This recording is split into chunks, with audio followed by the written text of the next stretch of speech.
Jadi akhirnya barang berharga itu sudah habis. Akhirnya dulu teman sudah itu tuh dari Padang mambil basi lagi. Basi.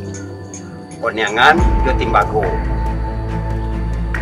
Di kapal tuh banyak konyangan, banyak Timbago. Ini loh saya ada di Mandeh gitu. Orang lokal yang cinta laut gitu. Suka tawarkan waktu itu. Nagari Mandeh. Seperti itulah masyarakat Sumatera Barat menyebutnya. Kawasan yang berada di Kabupaten Pesisir Selatan Sumatera Barat ini memiliki keunikan karena dikelilingi oleh bukit, pulau-pulau kecil, teluk, dan tanjung berpanorama indah yang dapat menarik banyak turis. Hingga tak jarang orang yang datang menyebutnya Raja Ampat di Barat Indonesia.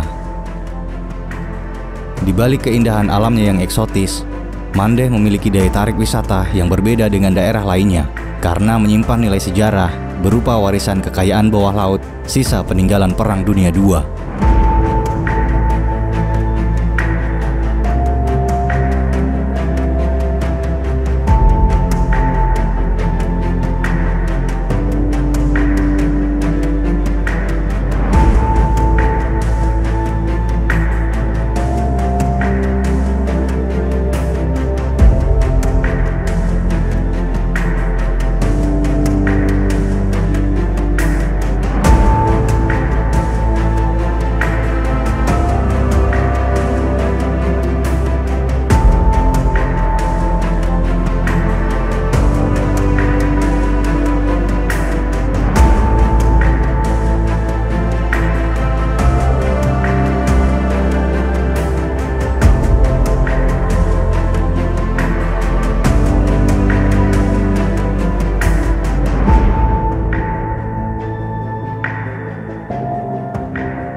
Selama Perang Dunia II, banyak sumber daya arkeologi laut dalam bentuk tinggalan kapal karam yang tersebar di wilayah Indonesia.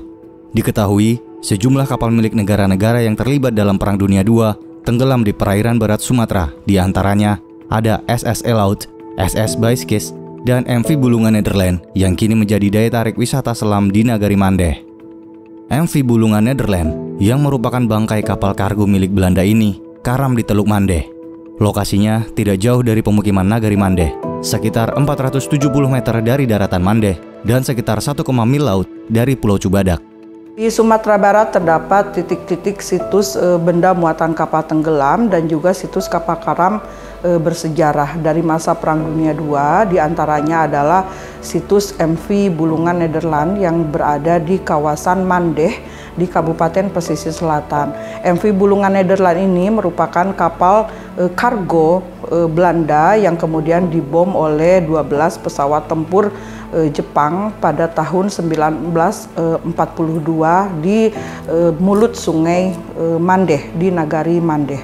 Keberadaan situs benda muatan kapal tenggelam MV Bulungan selain menjadi daya tarik wisatawan, namun juga merupakan objek sejarah yang menarik untuk diteliti.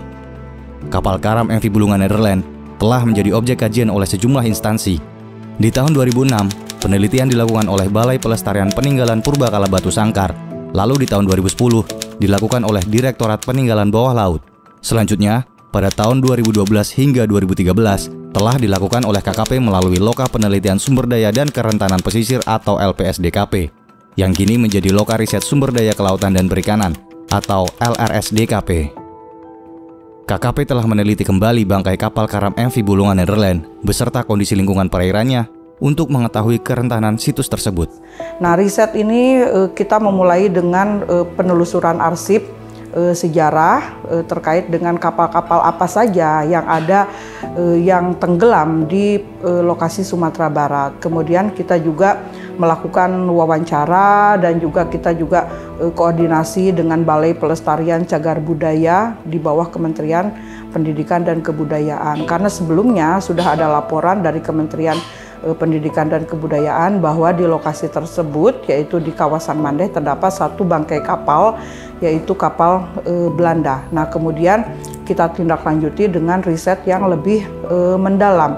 Kemudian kami juga berdiskusi dengan teman-teman di luar negeri yang kemudian mereka juga memberikan informasi berdasarkan arsip sejarah bahwa ada bangkai kapal dari masa Perang Dunia II yang tenggelam di perairan barat Sumatera.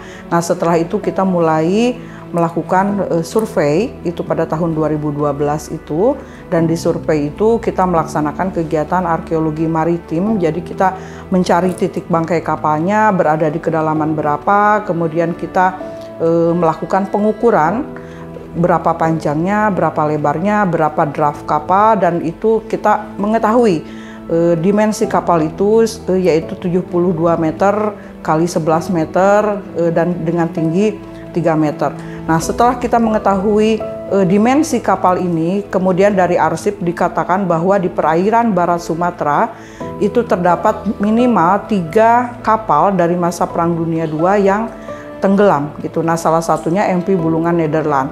Kemudian kita mencocokkan dimensinya dari 3 kapal ini yang mana yang cocok dengan MV Bulungan Nederland, dan ternyata memang kapal yang kita temukan di Mandeh itulah yang sesuai dengan ukuran yang ada di arsip yang menyebutkan kapal MV Bulungan Nederland, karena 2 kapal yang lain itu ukurannya lebih besar. Nah, setelah itu kita kembali, saya waktu itu pergi ke Belanda, di Leiden dan di Den Haag. Saya menemukan di kantor arsip Belanda, arsip yang benar-benar menyebutkan ada kapal MV Bulungan yang tenggelam di kampung Mandas atau Mandeh yang dikenal saat ini di Kecamatan Tarusan. Nah, itu kan berada di Kabupaten Pesisir Selatan. Jadi cocok antara data sejarah dengan data dimensi kapal yang kita temukan di lokasi tersebut. Penelitian dilakukan sebagai dasar untuk mengembangkan warisan budaya bawah laut di kawasan Mandeh agar menjadi destinasi wisata bahari yang lestari. Hal ini turut mendukung keberadaan kawasan Mandeh yang telah menjadi tujuan utama kebijakan sektor pariwisata kebaharian yang masuk dalam Rencana Induk Pengembangan Pariwisata Nasional atau RIPPNAS. Penelitian situs kapal karam MV Bulungan Nederland juga dilakukan karena berangkat dari keresahan yang nyata, melihat kondisi masyarakat dahulu yang kurang sejahtera di daerah pesisir dan pulau-pulau kecil. Kurangnya perhatian pada masalah sosial ekonomi budaya masyarakat di daerah pesisir dan pulau-pulau kecil, khususnya terkait dengan pelestarian dan pemanfaatan warisan budaya bawah laut, menjadikan isu ini sensitif. Maka tak bisa dipungkiri, dahulu masalah penjarahan artefak dan besi-besi tua dari situs kapal tenggelam pernah dilakukan secara besar-besaran. Penjarahan tak jarang dilakukan oleh masyarakat setempat yang dipicu oleh rendahnya tingkat kesejahteraan mereka, di mana masyarakat mayoritas berprofesi sebagai nelayan. Oleh karena itu, diperlukan pendekatan yang berbeda untuk pemanfaatan situs bawah laut. Jadi akhirnya barang berharga itu sudah habis. Akhirnya dulu teman sudah itu tuh dari Padang mambit basi lah. Basi. Konyangan Jotimbago. Di kapal tuh banyak konyangan, banyak timbago. Nah, ya. Itu bakas lampu lama tuh mapak bentikan kias barokok. Carano. Jadi sebelum tahun 2016 itu ya, masyarakat masih berkutat dengan kehidupan nelayan. Ada sebagian nelayan, ada sebagian yang ke hutan untuk mengambil hasil hutan, biasa seperti itu. Mayoritas nelayan di sini hasil lautnya itu ikan teri sih. Kalau dari hutan biasanya cuma kayu untuk dibikin kapal nelayan seperti itu. Hanya untuk kebutuhan lokal kalau untuk kayu ya. Tapi kalau untuk teri sendiri biasanya dijual ke Padang. Pak Abu Kasir dan Henry hanyalah 2 dari sekian banyak masyarakat yang menjadi saksi sejarah keberadaan kapal karam MV Bulungan Nederland dan ikut melihat terjadinya penjarahan warisan budaya bawah laut ini. Diperlukan kepedulian pemerintah, baik daerah maupun pusat yang saling bersinergi untuk mengubah kondisi perekonomian masyarakat pesisir, salah satunya di Nagari Mandeh. Pemerintah dalam hal ini KKP melihat bahwa promosi pelestarian situs dan membuka akses publik terhadap wisata kapal karam dapat menjadi salah satu cara karena dapat meminimalisir ancaman kerusakan oleh ulah manusia, terutama dari kegiatan merusak para nelayan dan penjara. Selain itu, pemanfaatan yang efektif dan bertanggung jawab untuk pariwisata akan meningkatkan keterlibatan masyarakat pesisir dan pulau-pulau kecil secara aktif, dan pada akhirnya akan memberikan penghidupan yang berkelanjutan sehingga mampu mengatasi masalah perekonomian mereka. Bersama dengan pemerintah Provinsi Sumatera Barat dan pemerintah Kabupaten Pesisir Selatan, promosi mulai dilakukan dengan strategi menggandeng komunitas penyelam di seluruh Indonesia. Langkah ini diambil untuk memberikan gambaran pengalaman menyelam di situs kapal karam MV Bulungan Nederland kepada masyarakat luas agar nantinya tertarik untuk mengunjungi Nagari Mandeh. Oke, jadi pertama kita pengen memblow up Bulungan dengan cara kita membuat lomba fotografi underwater. Waktu itu kita bikin tahun 2015. Kebetulan saya jurinya, kemudian ada Pak Makaryo juga, kemudian Pak Abilawa juga. Kemudian dengan istilahnya lomba fotografi ini berarti kan kita bisa memblow up dengan memanfaatkan medsos yang ada. Karena intinya gini, para diver maupun para teman-teman kita yang belum mengenal Mandeh itu tidak akan tertarik kalau nggak ada gambar, nggak ada video. Kan begitu, hanya baca aja orang, baca belum tahu apa kayak apa sih bentuk dalamnya, kayak seperti apa, kapalnya kayak gimana lah. Kita bikinlah magnetnya, kita bikin videonya, kita bikin fotonya. Ya, kemudian akhirnya dengan adanya lomba fotografi itu banyak sekali teman-teman diver ke sini, kemudian terutama yang lain juga, dan endingnya nelayan yang ada di sini yang dulunya itu hanya dia mengandalkan nelayan menangkap ikan dan ada musim-musimnya juga, lambat laun kita edukasi, kita libatkan menjadi pelaku usaha pariwisata. Dan ini terbukti bahwa sekarang itu jumlah kapal yang Mbak lihat di sini yang dulu jumlahnya cuman nggak ada, mungkin dalam kategori nggak ada jumlah 200 atau 100 lah, sekarang udah lebih dari 300 itu. Dan ada pelaku wisata terutama orang lokal di sini sangat senang dengan keberadaan MV Bulungan ini, Mandeh ini, dan kita edukasi bagaimana menghandle tamu. Kemudian kapalnya yang dulunya hanya dipakai untuk menangkap ikan, dia rubah untuk diving. Jadi ada lubang-lubangnya untuk tempat tangki-tangki begitu. Dan juga ada multiplier efeknya adalah banyak penginapan-penginapan di sini akan semakin banyak juga. Dan terbukti tahun 2013 waktu itu masih sepi sekali, belum ada penginapan, belum ada penjualan sidera mata kayak kaos-kaos Mandeh. Sekarang udah banyak sekali. Kemudian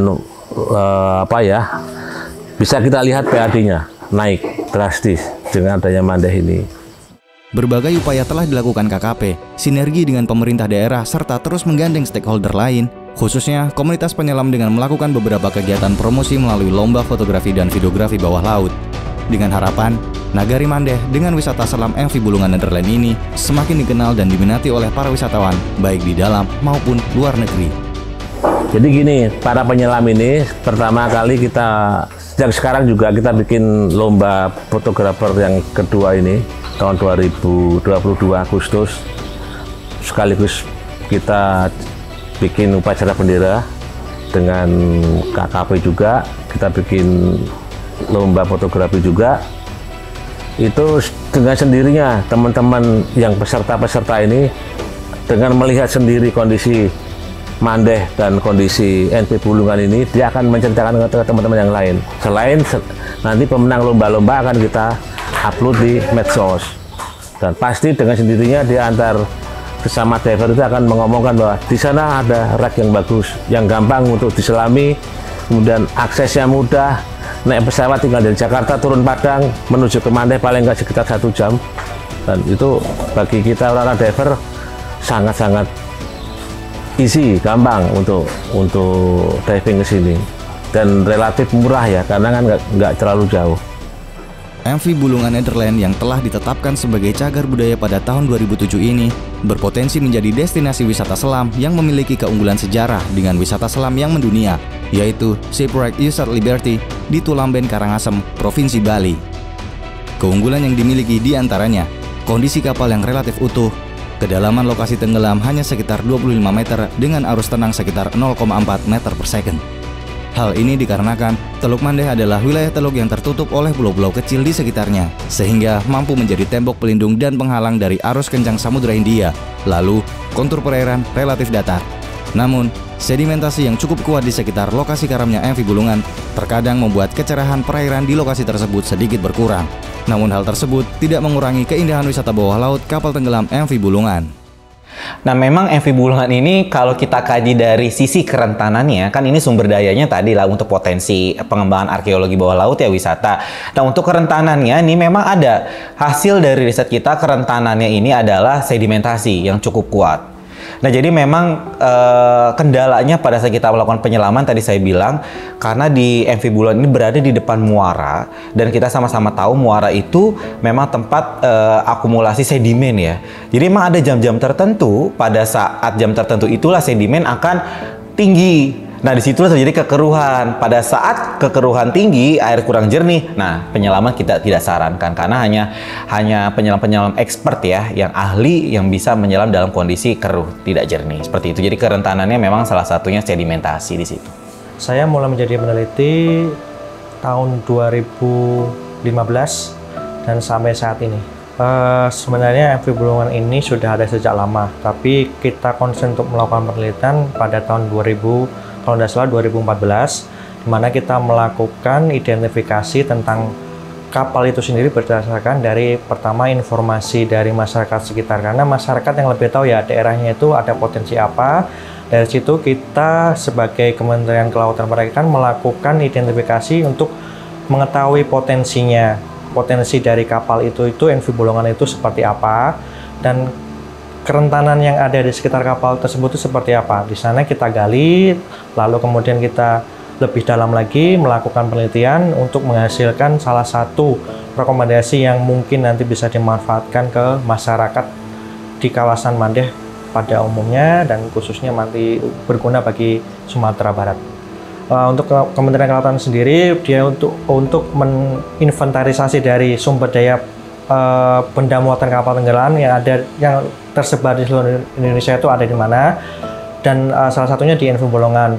Kedua, manfaatnya untuk masyarakat sekitar bahwa dengan adanya keberadaan dari MV Bulungan sendiri merubah paradigma masyarakat, terutama merubah bagian sumber daya perekonomian mereka menjadi lebih meningkat, karena mata pencaharian mereka itu sebelumnya nelayan. Dengan adanya MV Bulungan mereka bisa mengeksplor diri, mengembangkan menjadi pariwisata, dan mereka bisa berikut serta dalam memajukan pariwisata dengan menyediakan kapal-kapal maupun tour gate dan toko-toko souvenir yang ada di sekitar Mandeh, terutama di MV Bulungan.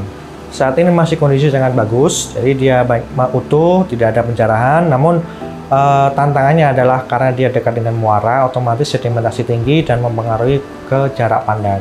Para penyelam melihat di sana ada kerapu yang besar, otomatis dengan adanya MV Bulungan merupakan tempat bagi berkumpulnya, berbejanya ikan untuk berlindung, sehingga bisa menjadi berkembang sangat besar. Adanya warisan sejarah bawah laut seperti kapal-kapal karam dan keindahan terumbu karang menciptakan daya tarik wisata selam. Dengan keberadaan kapal karam sebagai tinggalan bawah laut, Indonesia dituntut kemampuannya untuk mampu mengelola sumber daya maritim demi kesejahteraan bangsa, menjaga dan mencegah dari berbagai pelanggaran hukum dan pemanfaatan yang tidak bertanggung jawab. Kalau untuk wisata selam sih lebih fokus ke promosi ya. Soalnya kami ini kan kayak merintis di bawah, untuk promosi memang sangat susah gitu. Tanpa dukungan pemerintah kami tidak ada arti apa-apa gitu. Untuk warga sih lebih memperhatikan itu, lebih harus tahu posisi. Kadang-kadang nelayan di sini ya, banyak kasus yang saya temui selama di sini, nelayan melabuhkan kapalnya tepat di atas MV Bulungan dan jangkarnya nyangkut di sana. Dan itu cukup merusak sih saya pikir. Jadi untuk masyarakat sendiri saya harapkan untuk lebih memperhatikan di mana posisi kapal itu sendiri, supaya kapal ini bisa lebih awet untuk kedepannya gitu. Karena MV Bulungan itu yang saya bilang tadi, ini kapal satu-satunya di dunia. Nggak ada, kamu cari MV Bulungan yang kedua, ketiga nggak ada. Adanya cuma di sini, dan ini heritage dunia. Dan kita ini yang Pulau Mandeh ini yang ada, makanya kita bisa optimalkan. Salah satu caranya dengan bikin event-event tahunan, event diving atau event yang lain lah tahunan, akan menjadi magnet. Karena MV Bulungan ini adalah given ya. Jadi kita nggak minta tapi ada sejak itu, seperti itu.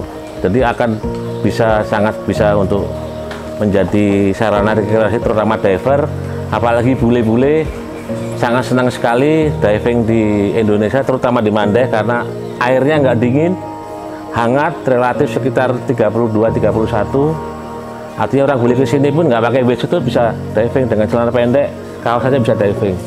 Apalagi kedalaman cuma 23 meter maksimal, seperti itu. Kita sudah sejak tahun 2013 kita juga dengan Mbak Nia ya, dengan waktu itu kita mengedukasi para pelaku bisnis, pelaku wisata di sini bahwa kita harus bisa menjaga lingkungan laut sekitar. Kemudian masalah kebersihan terutama, kemudian masalah pelaku wisata bagaimana dia mengendal tamu. Yang ketiga masalah objeknya sendiri adalah MV Bulungan itu. Jangan sampai ada pencurian besi-besi, pencurian istilahnya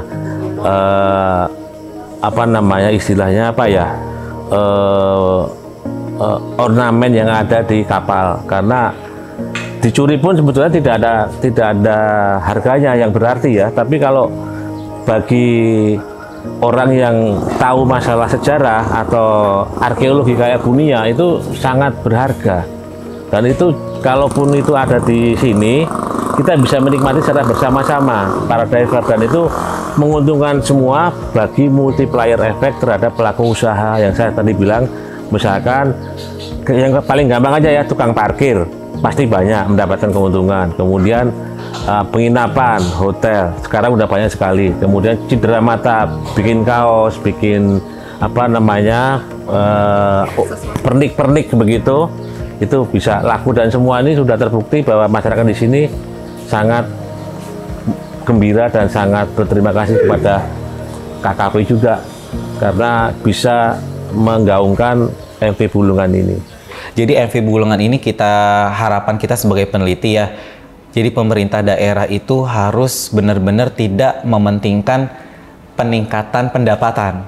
Tapi kita harus lihat nih, dari sisi arkeologi ini kan punya kerentanannya nih, dan barang-barang yang udah arkeologi kan situs ini udah cukup tua ya. Kalau kita tidak jaga, itu tidak akan terlestarikan gitu. Jadi memang kita harus benar-benar antara pemerintah daerah maupun pusat bekerja sama dengan riset, ini kita harus cari solusi gimana caranya melestarikan situs yang ada di kawasan wisata tersebut gitu. Jadi pertama kali yang kita inginkan adalah penentuan kebijakan pelestariannya tersebut untuk menjaga atau ditetapkan sebagai kawasan konservasi gitu kan. Jadi intinya tindak lanjut untuk melindungi si BMKT tersebut.